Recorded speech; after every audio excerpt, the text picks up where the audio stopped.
There's this party trick I do at meetups where I'll be like, hey Victoria, meet Natasha. Oh, Guess her MBTI. She can actually tell you your entire personality. That's Victoria's secret.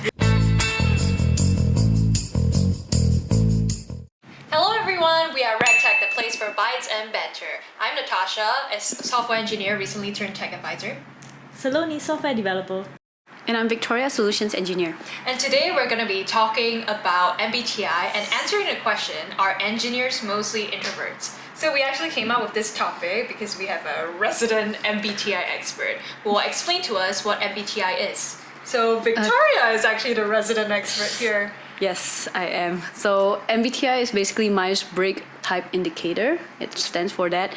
Most people also know it by 16 personalities. So because there's 4 letters in MBTI that describe your personality, and there's 16 different combinations. So that's what it's essentially about. But before we get deeper, I just want to disclaimer that there's no such thing as only 16 personalities, sure. and people are not boxed into 16 personalities. So I prefer calling it MBTI because MBTI also talks about the cognitive functions, which later we can. Yeah, I think a lot of people forget about the cognitive functions and focus a lot about the extrovert introvert part, right? The personality Just the 4 letter that describes this person's whole personality, which it's not, right? So that's why I think calling it MBTI is more accurate because it looks deeper than just labeling yourself into these 4 letters. Oh, what are these four letters? Can you just explain? Yeah, so the 4 letters, the first one, extroversion or introversion, so E or I. Second one, intuition or sensing. Third one is thinking or feeling. And then the 4th one, judging versus perception. So each of these letters, kind of like other personality kind of frameworks like ocean and all that, each of these letters describe your tendency to behave or think a certain way. So for example, E versus I, that's the easiest people would get, right? Yeah. Extroversion versus introversion. So another myth is introversion doesn't mean you're shy. Extroversion doesn't mean you're outgoing. The difference is extroversion means you recharge when you're around people. And then for introversion means you recharge when you're by yourself. But it doesn't mean like I'm an introvert. It doesn't mean like I hate people. I'm antisocial. It's nothing about that. I think a lot of people misconception about extroversion and introversion. Right. Yeah. And I think there's also the common misconception of people think that engineers are mostly introverts. But with this new reframing that introverts just they don't necessarily gain energy from talking to people. Like, what do you think about this conception? Actually, are you an introvert yourself? I mean, we're all engineers sitting here. Like, you're I'm like a 90% introvert. There's also this thing called introverted extrovert. I think I've heard of this, and I think I'm there. Like, yes, I get my energy by being alone by myself, but I also enjoy being with people, and I like presentation, for example. I like podcasts. Like, I'm speaking out loud right now. That's also fun. So it's called like introverted extrovert. Is it really an MBTI, the concept of like extroverted introvert? It's not. Is there such It's a not thing in the first exclusively for MBTI only. There's other personality frameworks that uses introversion and extroversion. Like for example, the Big 5, the ocean, right? That also. Don't know what that is. Oh. Also don't know. Oh, okay. See, that's why you're the resident expert, Yes. right? Because ocean stands for like openness, conscientiousness, extroversion, agreeableness, neuroticism. Right. So the ocean framework is also describing there's an extroversion part in there, right? But again, extroversion doesn't mean, like you said, you like speaking, you like talking to people, you like hanging out. It doesn't mean that you are an extrovert, right? If you still, in order to recharge your energy, your soul, Yeah, I need to go. you have to spend time alone. It just means you're introvert, right? That means Yeah. you just need to recharge by yourself. And there's many ways of recharging, right? And of course, it's not like you only, like people are in a spectrum. It doesn't mean like, oh, you're introvert means you only recharge by spending time alone. I also can recharge spending time with my closest people. Right. It's dependent on Yeah. like people. Yeah. Yep, some people do not drain that energy from you, so it's actually just intact. Yeah. Or sometimes even talking with someone helps you gain Elevated, yeah. Yeah, so right. it just means in general, your spectrum you lie on this means you tend to like to spend time alone to recharge, but it doesn't mean you only do that, and it's always you only do that. That makes sense. And also, like, just going back, since like you're an introvert, you consider yourself an extroverted introvert. Introverted Ambivert. introvert. Yeah. And then like myself, actually a lot of people think I am just probably 100% extroverted. I did test to be an extrovert on the MBTI test, but that was years ago. I would actually consider myself to be what I call a professional extrovert. I do need a lot of time to recharge, and usually if you see the cadence of my public appearances, once I appear in public to do a public speaking event, super extroverted, but then I kind of tone down for the next month because I need to recharge. So I guess like if we go back to like the myth, are engineers introverts? I would say I think there might be like a greater tendency. Perhaps it might be a nature of work, I'm not really sure. But you know, if that's a myth that people are interested in, this is our statistical analysis. The 3 people sitting in front of you are mostly introverted, I guess. But it's not saying that we're gonna be pigeonholed in that, because the fact that we're sitting before you and speaking, you know, despite being like perhaps having a greater tendency to be introverted, just means that that's just our tendency, but we can do things too. But I wanted to go back to like why you're a resident expert. Like, what got you interested in studying personality types? Is it because of your the things you have to do in your field of work? Yeah, because every day I have to communicate with non-technical people and technical people, right?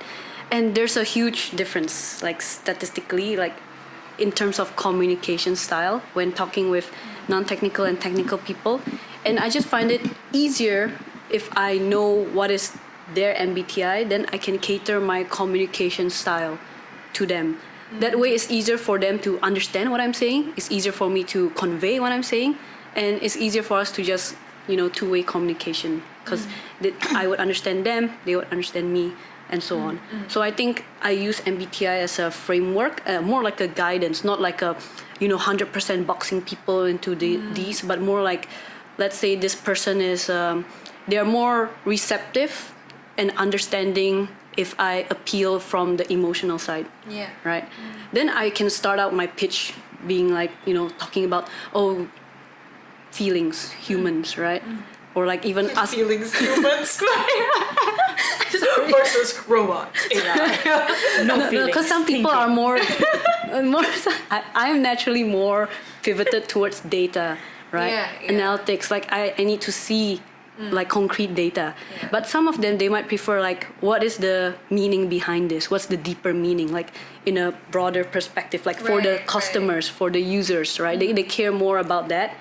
So then I'll start off with that, or even building rapport first. I'll start off with, how's your week? How's your day? Because some people, they want that personal feelings first, and then they can work with the person well. Where some people, they're just more, you know, just tell me what I need to do and be done with it. Objective. So actually, where does this land?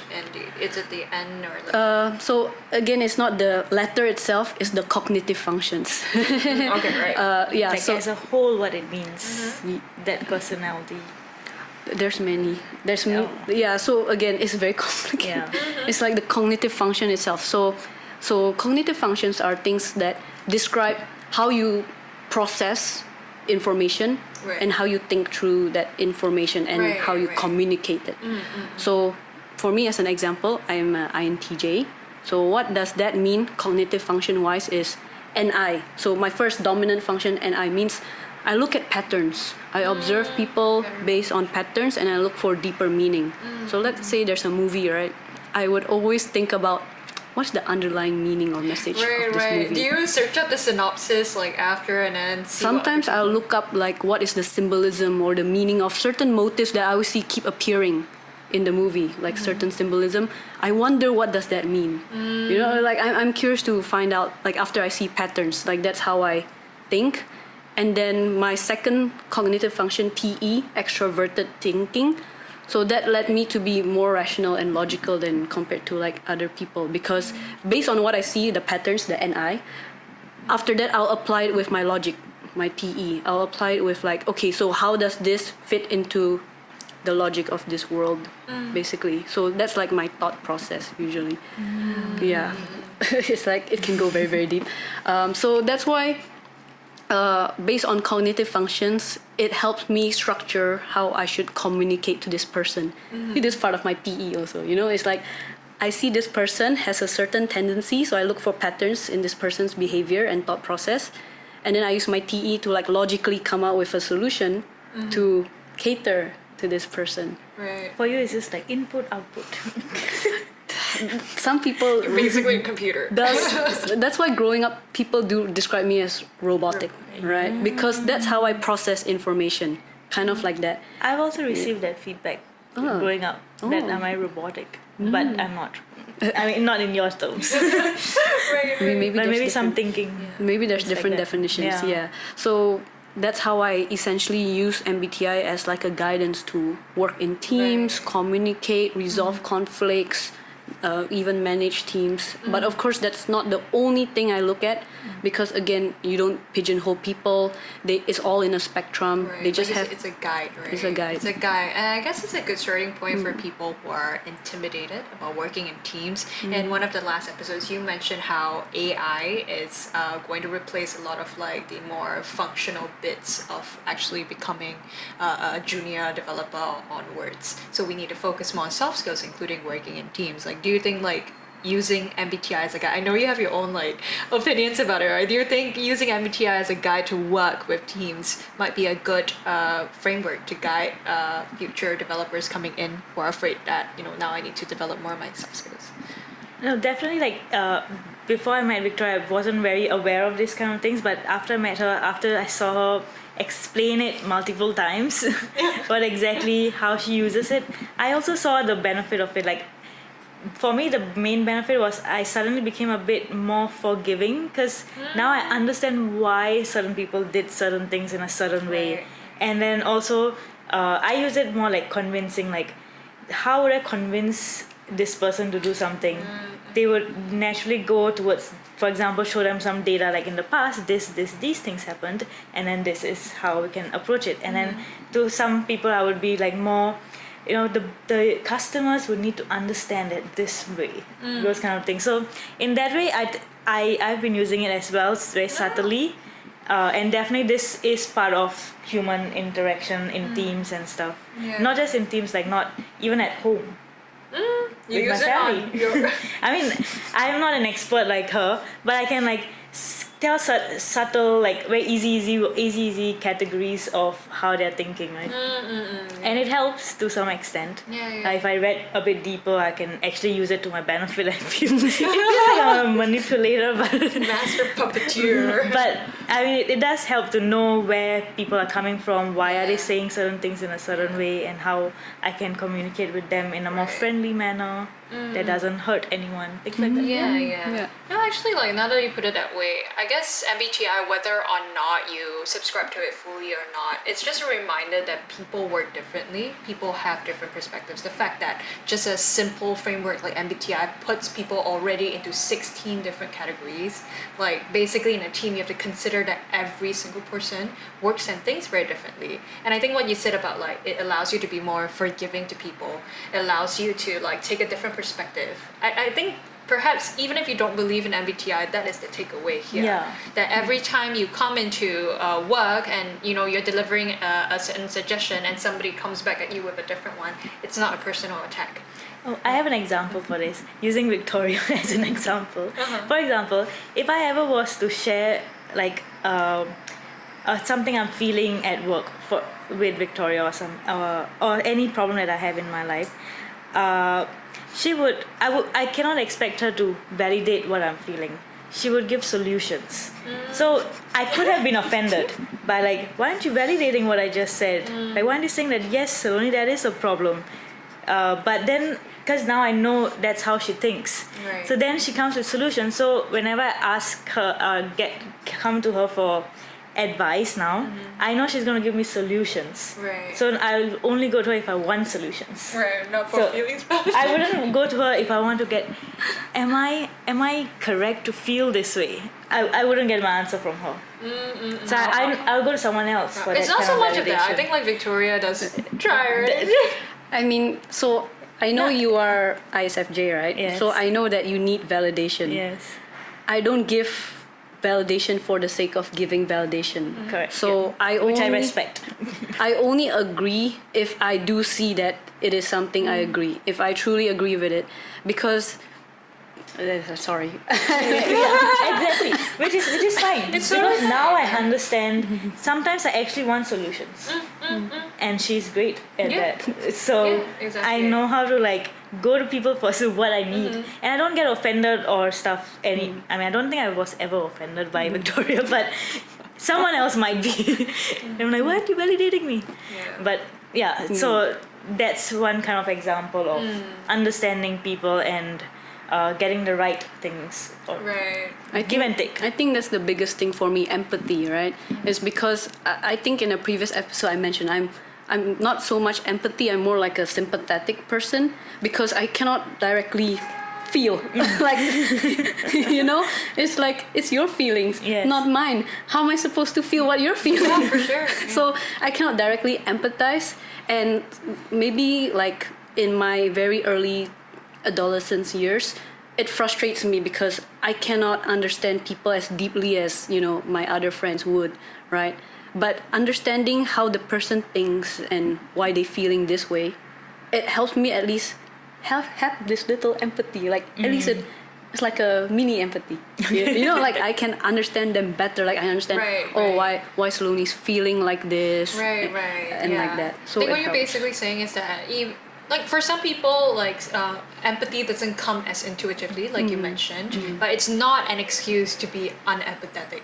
In general, there are ways for you to slowly learn the skills of empathy or to apply frameworks. Like in this case, you use MBTI. You didn't make it an excuse. You aren't like telling people like, I'm sorry, I'm objective. I just am not able to be empathetic. Instead, you actually went to research. You went to look at the Ocean framework. You went to look at MBTI framework to really see how you can hone your skills of understanding how you can better work in a team. And I think that's the best takeaway that we can have from this conversation. We're not really asking you that you have to know your MBTI. You have to have the same expertise in being able to discern the MBTIs of other people. But really, especially even in the engineering field, especially if we're kind of scared that AI is taking over more of the functional side of the house, we do see a trend that more of our work is going to be more people oriented. It's going to be more about team dynamics, and with that it requires a lot of empathy and understanding how different people work.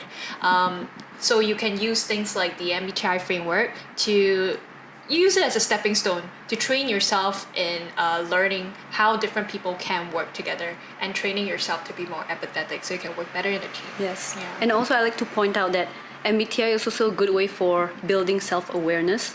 That's right. Because if you know exactly how you think, you can overcome biases. Like for me, I know that sometimes I can be too logical, and then I don't consider the person's feelings, right?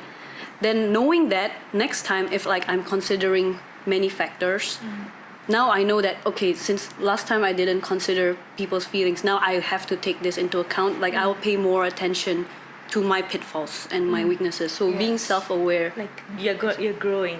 Yeah. So again, that's why as people grow, I observe people also because of MBTI. Also, it gives me the habit of observing people because I need to understand them. So by observing people, I see that people in like already like really have a lot of work experience, right? Diverse work experience. They naturally become more balanced. It becomes harder and harder to see them, like their cognitive functions are also developed, that they don't super lean into a certain tendency. They already become quite balanced. Right. Yeah. And that should be the aim, right? Yeah. To be balanced. To be balanced. Right. Yeah. So you have all of your cognitive functions really just thriving and working together. Like for me, my weakness is FE, because I'm FI, right? So I'm FE, extroverted feeling, means like the harmony of the team versus the goal of the project. I prioritize the goal first. Right. I prioritize what I want first. Other people's opinions is like consider later, right? But if you see a typical like a textbook INTJ, versus me, they will not guess I'm an INTJ at first because I'm no longer very as robotic as I was previously. You've honed your skills. I try to develop a little bit of that Right. cognitive function. Yeah, exactly. So- yeah, I like that you kind of like summed it up also that it's a lot about growth. You know, MBTI might tell you what your starting state tendencies are, but it also lets you be self-aware what you need to improve on to have the end goal of being more balanced as a whole. Yeah, so regardless if you're in the engineering field or you're in other fields, I think like the need to be empathetic towards others and the need to be self-aware still stands in order for you to grow in your career as a person.